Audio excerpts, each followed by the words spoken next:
Are you sure you're free? What else would I be doing?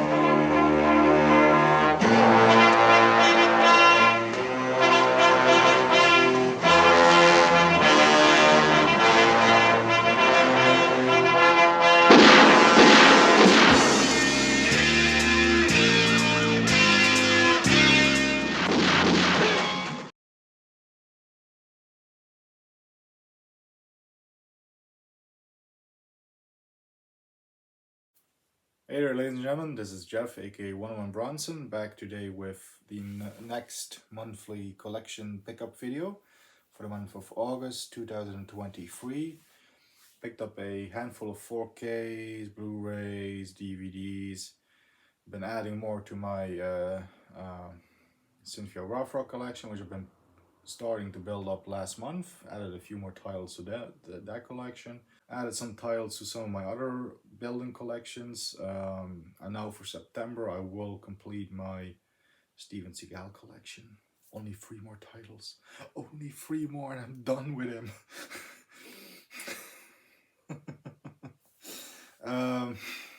Never mind that. It's very early in the morning as I'm recording this after a night shift. Quickly, I'm just trying to get this one in. So my humor is a little out there. Anyway, guys, no, I've been adding to some of the collections I've been building. Picked up some other great titles along the way. Some first time watches, some blind buy. I think at least one blind buy anyway. Which I don't do that regularly, as you know. I usually pick up the stuff that I know and like. But yeah, anyway, without any further ado, let's just jump into the August 2023 physical media, excuse me, physical media pickup collection video, whatever you want to call it, whatever it's styled. Anyway, guys, here we go. All right, so here we go with the August 2023 DVD, Blu-ray, and 4K collection update video. Starting off with DVDs, we got some more Cynthia Rothrock this month. As you know, last month I picked up a couple of her titles, both Asian and her American work. This month, I only have her American work. For the Cynthia Rothrock completionists or purists out there, yes, next upcoming month, September, I will be picking up a couple of her Asian films available through the UK labels, like 88 Films and I can't think of it right now. The other one, Eureka. Anyway, first up here, German DVD for China O'Brien, probably her most popular and most famous US film. This is the one I remember seeing back in the day quite a bit, this one. Yeah, this is the first one, a reversible cover on these German DVDs, which I do like. I do like both of the covers, like this one. And I prefer this one a little bit better. I don't know, I just like the way it's painted, and obviously she's front and center, being a badass, as she is, beautiful and badass at the same time. That's Cynthia Rothrock. And of course, that did get a sequel, China O'Brien 2, pretty much filmed at the same time. Again, same with this one, reversible cover art. No, that is not Cynthia. This is some other female character in the film. Actually, I mean, if you see it like this, it sort of resembles Cynthia, especially with the haircut and everything. But this is a different character in the film. So, unfortunately, no lingerie scene in this one for Cynthia. But yeah, there's the other cover. It does match nicely with the other white cover, but again, I don't know, this struck me a little bit better. So yeah, that's the 2 China O'Briens right there. Directed by Robert Klaus, is it? Who did Enter the Dragon with Bruce Lee, most famously. And here we have a Godfrey Hall film with Cynthia. This is Honor and Glory. Again, this is a German DVD. Most of these pickups actually are from Germany. Yeah, or is that Godfrey Hall, which is a pseudonym? But yeah, it's Godfrey Hall. And we have a fucking Eddie Murphy lookalike in this film as well. I kid you not, he even tries to sound like Eddie Murphy in the way he talks. But you know what? These Godfrey Hall films, I have also picked up the other one that they did together. The most famous one that they did together. I'm going to show you that in a little bit. But you know what? I really appreciate these B action films nowadays. I mean, yeah, it's great when you have an A film, you know, when you have everything right. But you know, sometimes the cheaper budget films, uh, they can be just as enjoyable, really. So yeah, this is Honor and Glory. And look at that amazing pose right there. It's not the greatest cover. I mean, I think this wasn't a reversible, and it's the same one. Just you reverse and you don't have the god awful huge FSK logo, the German rating logo. But yeah, that's Honor and Glory. And speaking of honor, here's Rage and Honor with Cynthia teaming up with Richard Norton for the God knows how many time, you know, they work together. And this one also has the Night Slasher himself, Brian Thompson, in it. Yeah, you know what? Enjoyable B action film. This one, and again, if I can open a reversible cover. This is the one. Yeah, not as great. So I swapped that around for this one.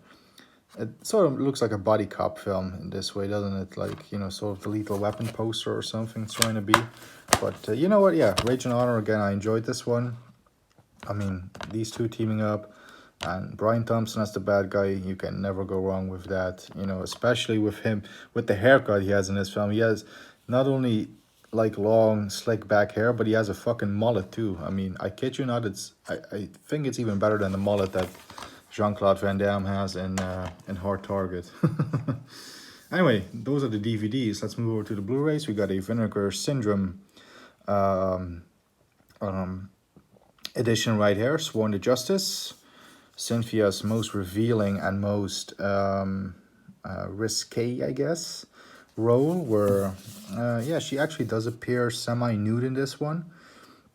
And of course, she's still kicking ass. I love this edition here by Vinegar, which, by the way, is limited. It's to 5,000 copies, and I was able to snag one right there. As you can see, I ordered, actually my first Vinegar Syndrome purchased this one. Ordered it straight from their website, and it shipped pretty fast, and actually I did not have to pay any shipping fees on it, or you know, import fees from customs, which doesn't happen a lot, so I'm very happy when it does. Anyway, a reversible cover on the MRA.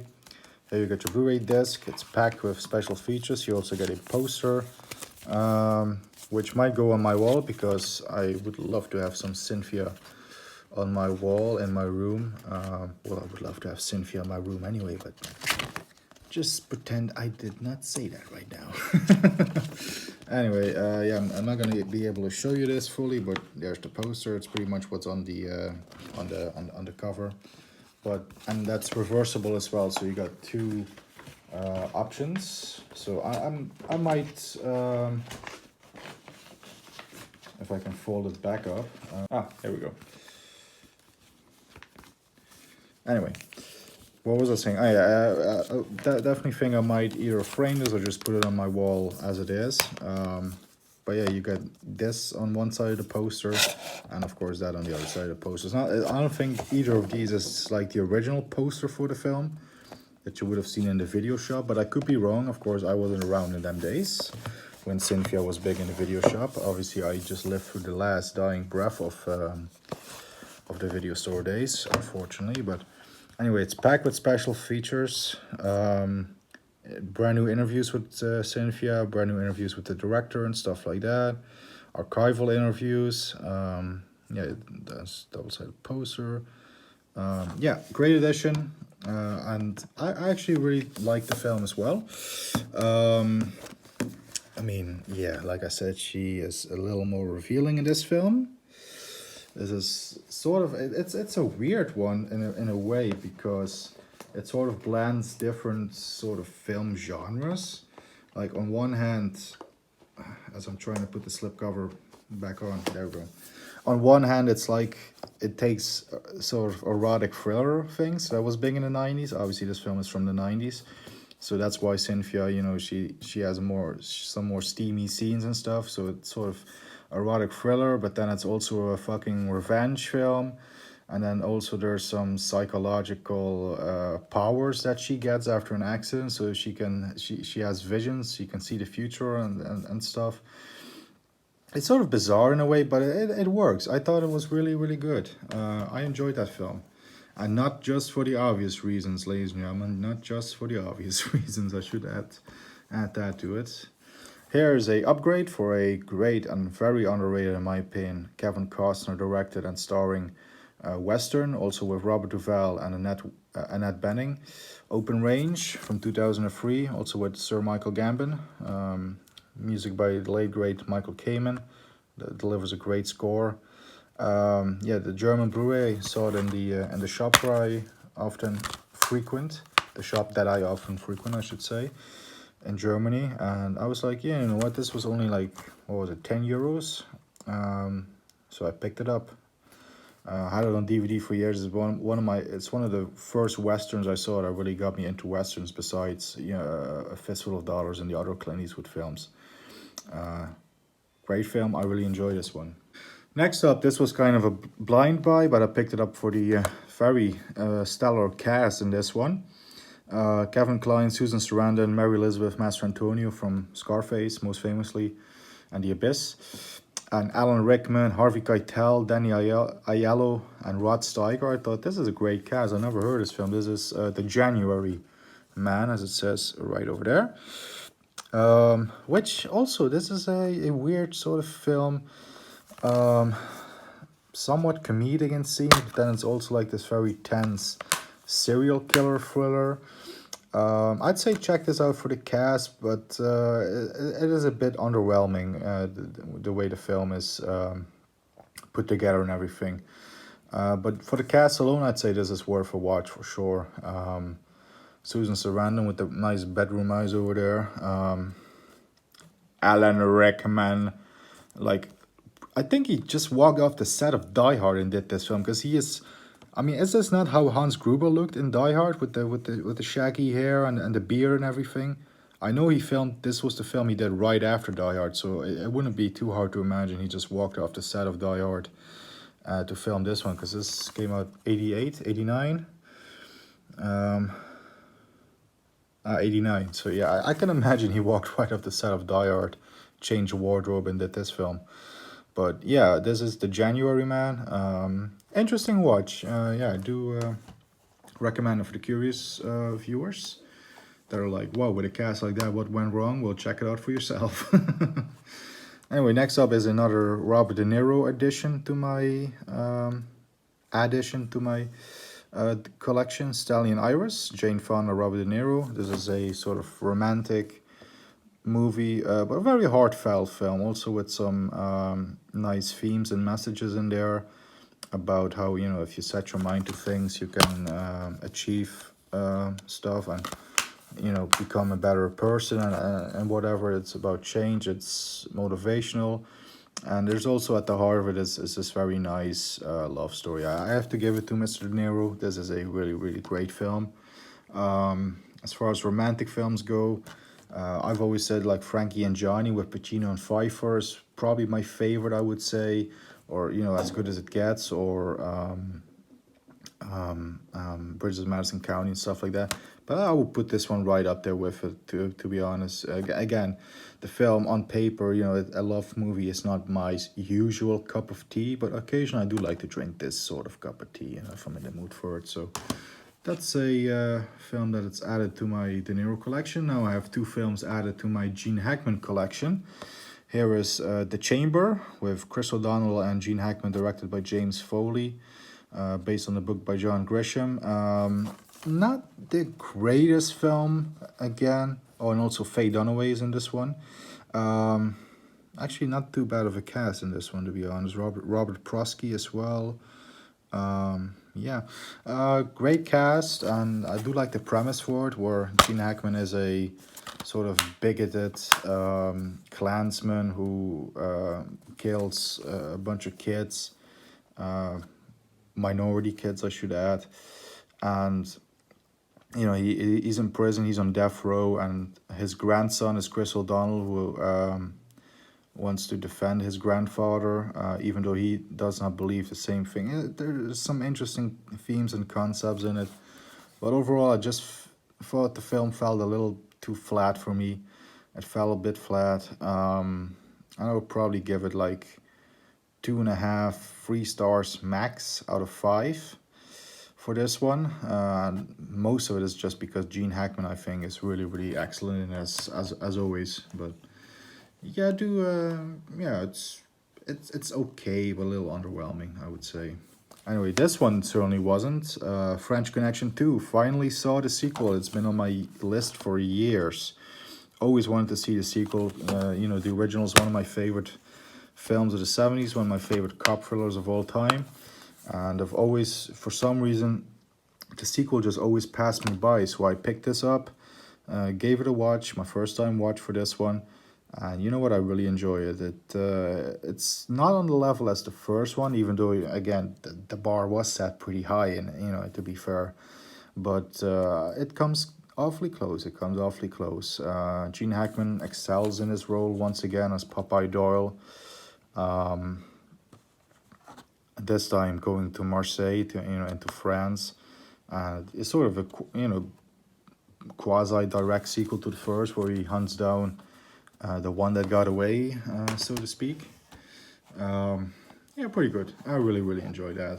And then a Harrison Ford film that I've always heard about. It was a great one, but I never actually saw it before.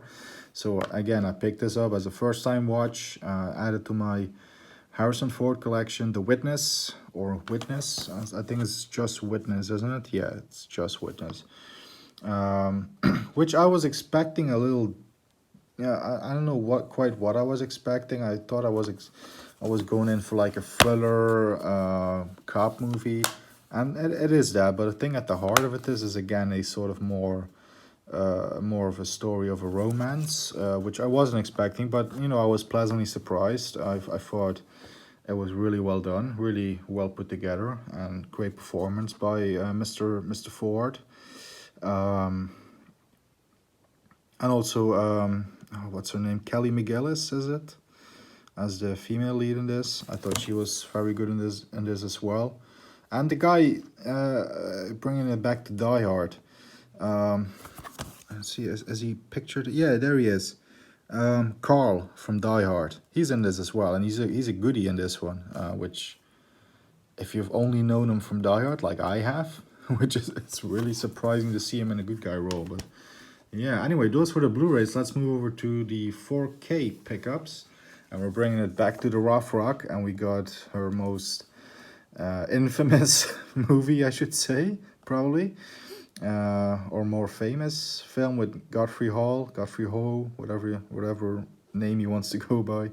Undefeatable, the Vinegar Syndrome 4K. I picked it up, in the same order with Sworn to Justice. Yeah, so picked it up in the same order that I, ordered alongside with Sworn to Justice. But yeah, this is the 4K, Cynthia in 4K, again with some great special features, brand new interviews with Rothrock. Godfrey Hall is interviewed here.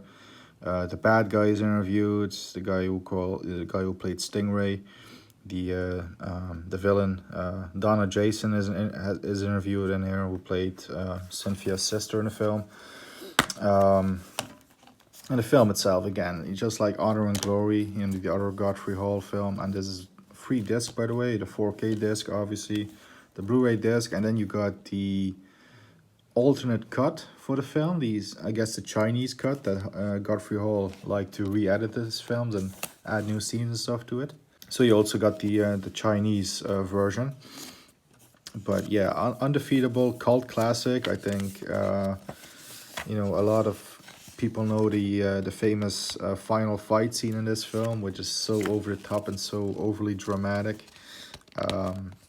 It's a work of art. It really is, in my opinion. It's awful, but it's awful in a good way. It's awful where it's so much fun, Like, to quote Mr. Tarantino, because it's so much fun. Get it? Yeah, this is the title for the alternate Chinese cut. Bloody Mary Killer is the title. But yeah, that's Cynthia in Undefeatable in 4K and Blu-ray and alternate cuts. Yeah, another Cynthia film, and yeah, I think this is. I might be wrong, but this might be the only film of Cynthia's as of yet that has gone the 4K treatment. I could be wrong. One of her Asian films, like Yes, Madam, or Millionaire Express, maybe one of them is on 4K, but I could be wrong. Anyway, running up a TV show on 4K. Again, I picked this up in my local shop in Germany, which is just over the border here in the Netherlands, 5 minutes away. The Last of Us, the great HBO adaptation TV series of one of the best video games ever made in recent years anyway. The Last of Us, starring Pedro Pascal and Bella Ramsey. This is the full season on 4K. Yeah, I picked it up. This is in German, obviously, as you can tell. Yeah, picked it up. It was a great price because the sort of the Dutch retail sites and stuff, they got it listed for like, I don't know what it was, 60, 70 bucks. And I picked it up for 45 in the German shop, so for 45 euros. So I was like, oh yeah, I got disc one in my player because I was watching it again. Yeah, great television series. I'm not a fan of some of the deviations they make from the game just because I'm so attached to the game. But overall, it's definitely, I think, as far as adaptations go, it's either like the best adaptation probably, or it comes very close. I think it's certainly better than than any of the Resident Evil adaptations we've had so far. It's definitely better than the Uncharted movie. By the way, by the same people, not the show, but the games Uncharted and The Last of Us. By the way, just a self plug, I am playing the Uncharted games on my channel right now. But no, Uncharted and The Last of Us is both made by the game development company called Naughty Dog, and both their properties got an adaptation. Uncharted with a movie, which I mean, for me it was okay because I do love all the Easter eggs in it that's there for the true fans. But and then this one, which is excellent, Last of Us. For anybody that hasn't seen the show yet, because you know they're not a fan of the game or they haven't played the game and they're not sure. I would say just watch. I mean, you absolutely do not have to have played the game before you watch the show, but it would enhance it. It would enhance the show, but it's totally not necessary to play the game before you watch the film, the show, I should say. I would even say watch the show and then play the game to get sort of more, because of course a game goes on for like 20-30 hours of playtime, and you have stuff in between and with the gameplay, and of course they can't adapt literally everything into a show because otherwise you would have a 20-hour show or 30-hour show. So I would say sort of watch this and then play the game to get even more of the lore and sort of all the little character building moments and stuff. But again, it's absolutely not necessary. You can totally dive into the show without knowing anything about The Last of Us, the video game or whatever. Again, it would enhance the experience a bit, but it still takes enough liberties to sort of distance itself from the entire game storyline, while still being faithful. It's a weird adaptation, it takes liberties, but it's still very faithful to the world and to the characters that are established in the game.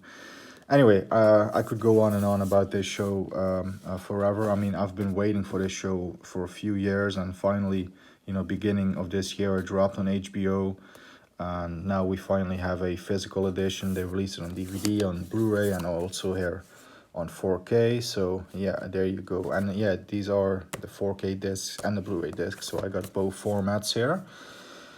But yeah, that's The Last of Us, and those are all the pickups for August 2023. There you have it. So there you guys have it. That was the monthly pickup collection for the month of August 2023, the year of our Lord. And yeah, like, as you saw, a couple of the Rothrock titles in there, adding quite a few to my collection of horror films.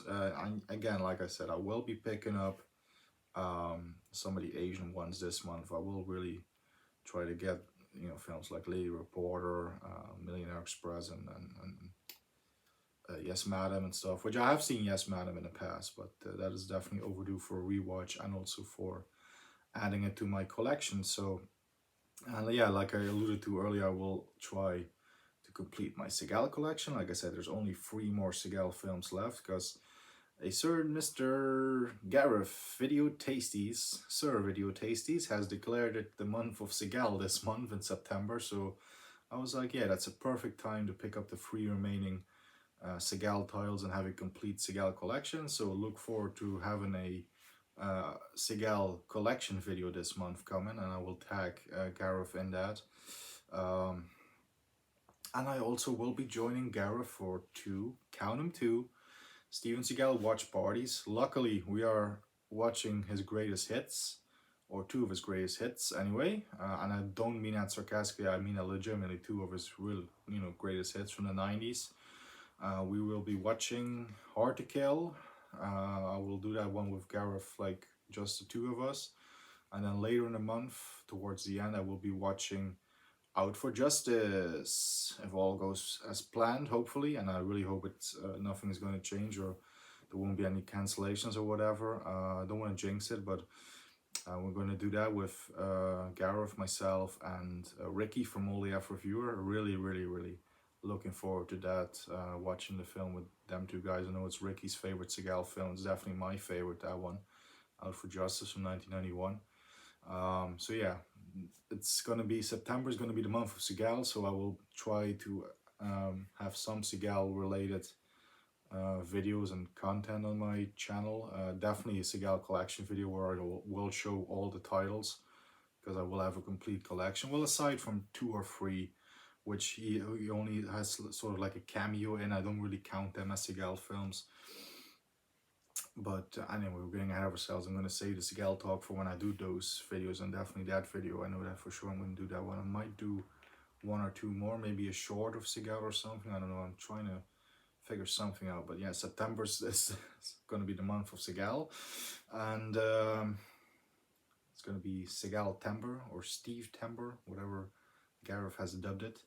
Anyway, yeah, that's my collection. Yeah, like I said, some additions to the collection, like De Niro, 2 Gene Hackman films do. I need to pick up some more Gene Hackman films as well to add to my collection. I've been building sort of a steady collection of his films, but there's still a lot to see, still a lot to check out. Anyway, I'm not gonna keep you all for too long. As always, I appreciate you watching.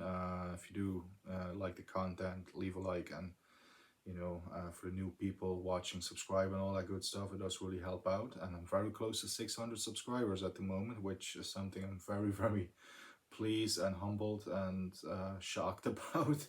But I'm not gonna get into that right now. But yeah, it's amazing, and you guys are amazing. Thank you so much for watching. As always, take care. Have a great day wherever you are. Stay safe and healthy. Keep punching, and we will see you all in the next video. Hoo-wah.